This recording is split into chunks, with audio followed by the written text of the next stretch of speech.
Israel Iran పరస్పర దాడులతో రెండు దేశాలు అట్టుడుకుతున్నాయి. ఇజ్రాయెల్లోని టెల్ అవీవ్, జెరూసలేం, హైఫా నగరాల లక్ష్యంగా ఇరాన్ క్షిపణులతో విరుచుకుపడుతోంది. టెల్ అవీవ్ అంతటా భారీ పేలుళ్లతో దద్దరిల్లింది. ఈ దాడుల్లో పెద్ద ఎత్తున భవనాలు ధ్వంసమయ్యాయి. సెంట్రల్ ఇజ్రాయెల్లోని పవర్ గ్రిడ్ దెబ్బతింది. మరోవైపు ఇరాన్ రాజధాని టెహ్రాన్ సహా కీలక ప్రాంతాలపై దాడుల తీవ్రత పెంచింది ఐడిఎఫ్. టెహ్రాన్ గగనతలంపై పూర్తి నియంత్రణ సాధించామని ప్రకటించింది. ఎప్పుడంటే అప్పుడు తమ యుద్ధ విమానాలు ఇరాన్ రాజధానిపై దాడులు చేయగలవని పేర్కొంది. ఉపరితలం నుంచి ఉపరితలానికి దూసుకెళ్లే ఇరాన్ క్షిపణి వ్యవస్థల్లో 3వ వంతు నాశనం చేస్తామని తెలిపింది.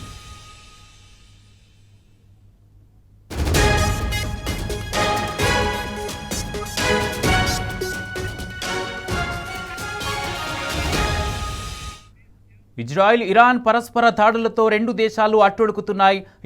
ఇజ్రాయిల్లోని టెల్ అవీవ్, జెరూసలేం, హైఫా నగరాలే లక్ష్యంగా ఇరాన్ క్షిపణులతో విరుచుకుపడుతోంది. ఇదే అంశానికి సంబంధించి పూర్తి అప్డేట్స్ మా ప్రతినిధి లిబిల్ అందజేస్తారు. లిబిల్, ఇజ్రాయిల్ ఇరాన్ మధ్య యుద్ధం మరింత తీవ్రంగా కనిపిస్తుంది. పరస్పర దాడులతో అట్టుడుకుతోంది ఇరు దేశాలు కూడా. దీనికి సంబంధించి పూర్తి అప్డేట్స్ ఏంటి? ఇజ్రాయెల్ ఇరాన్ యుద్ధంతో పశ్చిమాసియా పూర్తిగా బగ్గుమంటోంది. ఇజ్రాయెల్ దాడులతో ఇరాన్ రాజధాని టెహ్రాన్ దద్దరిల్లుతుంది. ఈ నేపథ్యంలోనే అక్కడ భారతీయులకు ఇండియన్ ఎంబసీ మరో అడ్వైజరీ జారీ చేసింది. తక్షణమే ఏదైతే అక్కడ ఉన్న ప్రజలంతా కూడా భారతదేశానికి రావాల్సింది ఆదేశాలు జారీ చేసింది. టెహ్రాన్ లోని భారతీయులందరూ సొంత మార్గాల్లో నగరాన్ని విడిచి సురక్షిత ప్రాంతాలకు వెళ్ళిపోవాలి, లేదంటే ఇబ్బంది గురయ్యే అవకాశం ఉందని చెప్పేసి కూడా ఇప్పటికే చెప్పింది. అయితే భారత్ ఎంబసీ సంబంధించిన భారతీయులు వెంటనే దౌత్య అధికారులను సంప్రదించాల్సిందిగా ఈ సందర్భంగా కోరారు. లొకేషన్లు, మొబైల్ నంబర్లు పంచుకోవాలని ఏదైతే అడ్వైజరీ జారీ చేసిందో దాని సందర్భంగా అటు ఇరు భారతీయ పౌరులందరికీ ఇప్పటికీ ఆదేశాలు జారీ చేస్తుంది. అంతేకాకుండా ఏదైతే ఇటు ఇరాన్ ఇజ్రాయెల్ యుద్ధ నేపథ్యంలో అక్కడ ఉన్న చాలా పెద్ద పెద్ద భవనాలను కూడా నిలబట్టం చేసిన పరిస్థితి కనిపిస్తుంది. అయితే ఏదైతే 10,000 మంది భారతీయుల పౌరులు అక్కడ ఉన్నట్లు కూడా ఇప్పటికే చెప్పింది. అయితే ప్రధానంగా ఆర్మేనియా, అజర్బైజాన్, తుర్కమెనిస్తాన్, ఆఫ్ఘనిస్తాన్ మీదుగా భారత్ కు తరలి ఇస్తున్నారు అధికారులు. ఇప్పటికే దాదాపు 100 మందితో కూడిన మొదటి బ్యాచ్ టెహ్రాన్ నుంచి బయలుదేరినట్టు కూడా విదేశాంగ వ్యవహారాల శాఖ మంత్రిత్వ శాఖ వెల్లడించింది. టెహ్రాన్ కాల్ చేయాలని ఇరానీలకు హెచ్చరికలు జారీ చేశారు అమెరికా అధ్యక్షుడు ట్రంప్. దీంతో ఇరాన్ పై దాడులు మరింత తీవ్రమైన సంకేతాలు కనిపిస్తున్నట్టు కూడా తెలిసింది. నేరుగా అమెరికా యుద్ధ రంగంలోకి దిగే ఛాన్స్ ఉన్నట్లు కూడా ప్రత్యేకంగా తెలిసింది. పరిణామాల నేపథ్యంలోనే భారత్ ఎంబసీ తాజా అడ్వైజరీ జారీ చేసినట్టు తెలిసి మరోవైపు చైనా, సౌదీ అరేబియా వంటి దేశాలు కూడా ఇరాన్ లోని తమ పౌరులకు హెచ్చరికలు జారీ చేశారు. వెంటనే టెహ్రాన్ నుంచి ఆయా దేశాలకు తిరిగి రావాల్సిందిగా ఆయా దేశాల ఎంబసీలు కూడా ఇప్పటికే చూడడానికి తెలుస్తుంది. అటు ఇజ్రాయెల్ లోని చైనీయులు కూడా అక్కడి నుంచి సురక్షిత ప్రాంతాలకు తరలిపోవాలని బీజింగ్ అడ్వైజరీ ఇప్పటికే విడుదల చేసినట్టు కూడా తెలుస్తుంది. అయితే ఇరాన్ ఇజ్రాయెల్ యుద్ధ నేపథ్యంలో అంటే పూర్తిగా టెహ్రాన్ పై దాడులు కావచ్చు, సిరియా పైన కూడా దాడుల నేపథ్యంలో ఇప్పటికే అక్కడ ఉన్న పౌరులు కావచ్చు చాలా మంది సురక్షిత ప్రాంతాలకు వెళ్ళినట్టు తెలుస్తుంది. మొత్తానికి ఇజ్రాయెల్ ఇరాన్ దాడుల నేపథ్యంలో యావత్తు ప్రపంచం అంతా కూడా కొంత ఏదైతే ఈ దాడుల నేపథ్యంలో అటు ట్రంప్ అంటే ప్రధానంగా ఇటు జెరూసలంతో పాటు పలు నగరాలపై కూడా బాంబులు వేసినట్టు తెలుస్తుంది.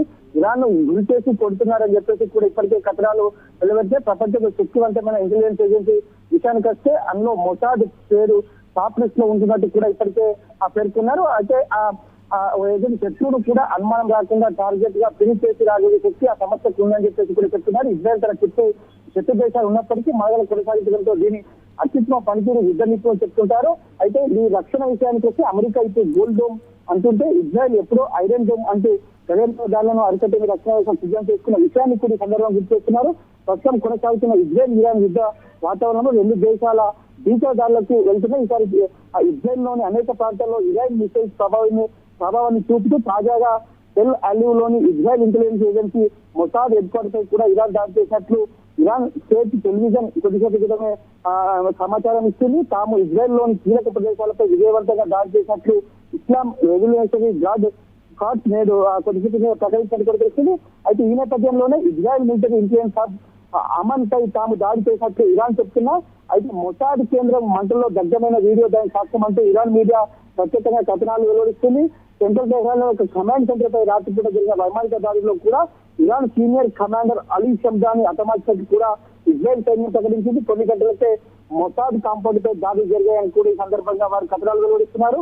మరోపక్క ఇజ్రాయెల్ మాత్రం ఇరాన్ మౌలిక సదుపాయాలు, డ్రోన్ సైట్, ల్యాండ్ ప్లాంట్ల వంటి ఫారంలు స్టోరేజ్ డిపోలను టార్గెట్ గా చేసి దాడులు కొనసాగుతుంది. దీంతో ఆ రెండు దేశాల మధ్య బాంబుల మూట అయితే మోగుతుంది కుమార్.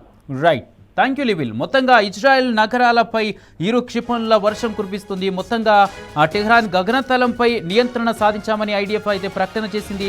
ఇరాన్ సుప్రీం లీడర్ చస్తేనే యుద్ధం ముగుస్తుందన్న నేతన్యాహు వ్యాఖ్యలు ఇప్పుడు హాట్ టాపిక్ అయ్యాయి. ఇప్పుడైతే ఇజ్రాయెల్ దాడులతో ఎన్పిటి నుంచి వైదొలుగుతామని కూడా ఇరాన్ ప్రకటించింది. యుద్ధం తీవ్రత వేళ కెనడా పర్యటన కూడా అర్థాంతరంగా ముగించుకున్నటువంటి ట్రంప్ యుఎస్ బయలుదేరారు.